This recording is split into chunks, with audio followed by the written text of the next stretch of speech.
मैं भी एक बेटी हूँ, मेरे भी पिता हैं। इसलिए जब मैंने ये खबर सुनी तो सिर्फ दिल दुखी नहीं हुआ, भीतर तक टूट गया। मुंबई के एक बड़े कपड़ा व्यवसायी शिवचरण रतन गुप्ता अपनी पत्नी मीना गुप्ता के साथ करीब 1.5 साल पहले हरियाणा के सोनीपत में वृद्धाश्रम में रहने आए थे।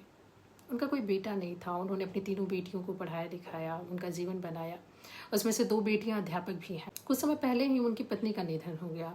अब वो अकेले थे, बीमार थे और अपनी जिंदगी के आखिरी दिनों से गुजर रहे थे। वृद्धाश्रम के लोगों ने उनकी बेटियों को फोन किया, कहा कि पिताजी की तबीयत बहुत खराब है, उनकी आखिरी इच्छा है कि वे एक बार अपनी बेटियों को देख ले। लेकिन बताया गया कि कोई बेटी वहां नहीं पहुंची और फिर एक दिन वो पिता इस दुनिया को छोड़कर चले गए। सबसे ज्यादा दर्द इस बात ने दिया कि उनके अंतिम संस्कार को वीडियो कॉल पर देखा गया। पहले कहा गया कि अस्थियां संभाल कर रख दीजिए, हम आकर विसर्जित करेंगे।